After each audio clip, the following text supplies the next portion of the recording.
Hi friends, welcome to my channel.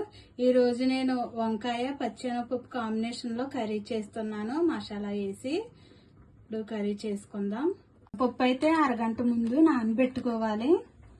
నానబెట్టుకుని పక్కన పెట్టుకోవాలి. ఇప్పుడు మనం కర్రీ రెడీ చేసుకుందాము.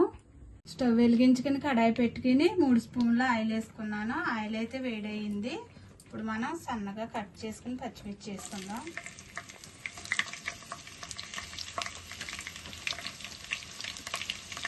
రెండు ఉల్లిపాయలు కూడా కట్ చేసుకుని వేసుకోవాలి.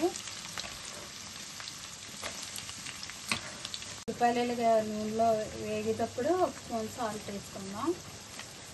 సాల్ట్ వేసుకుని కలుపుకొని మూత పెట్టుకొని వేపుకోవాలి.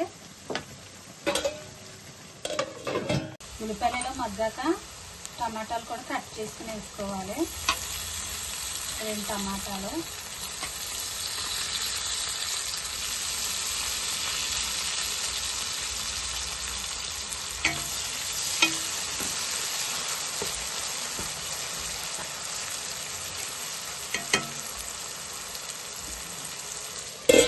టమాటాలు కూడా ఇలా మగ్గిన తర్వాత మనం నానబెట్టుకున్న శనగపప్పు వేసుకుందాము.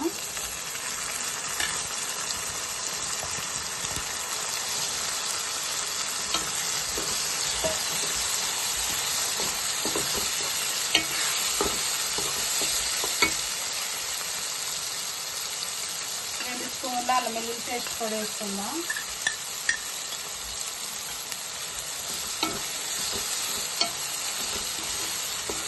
కూడా 2 నిమిషాలు మగ్గనిద్దాము నూనెలో. వంకాయలని ఇలా కట్ చేసుకుని సాల్ట్ వాటర్లో వేసుకోవాలి, లేకపోతే చేదు వచ్చేస్తాయి. ఇప్పుడు మనం మగ్గుతున్న శనగపప్పులో వేద్దాము.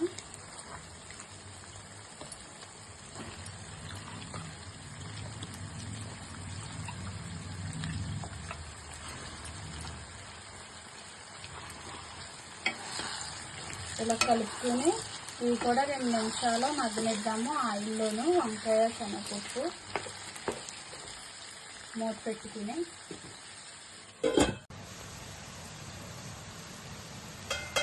వంకాయలు ఇలాగా నూనెలో మగ్గిన తర్వాత మనం పసుపు కారం వేసుకుందాం. 1 టీ స్పూన్ పసుపు, 2 స్పూన్లు కారం వేసుకుందాం.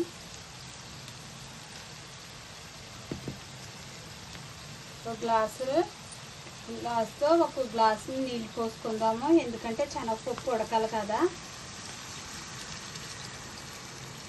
ఇలా కలుపుకొని కూర దగ్గరగా వేద్దాము మూత పెట్టుకుని. కూర అయితే ఇలా దగ్గరగా ఉడికిన తర్వాత నేను ఇంట్లో రెడీ చేసుకున్న మసాలా వేస్తున్నాను. 2 స్పూన్లు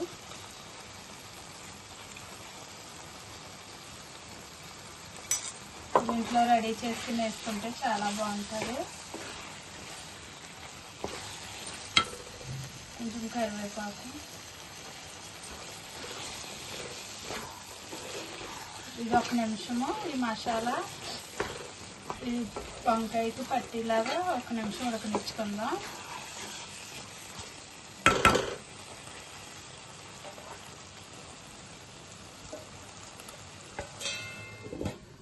కూర అయితే రెడీ అయిపోయింది. ఇంకా దించేసుకుందాము.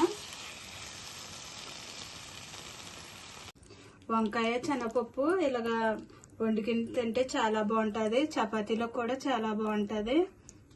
మీరు కూడా ట్రై చేయండి. నచ్చితే లైక్ చేయండి, షేర్ చేయండి, సబ్స్క్రైబ్ చేయండి. Bye friends.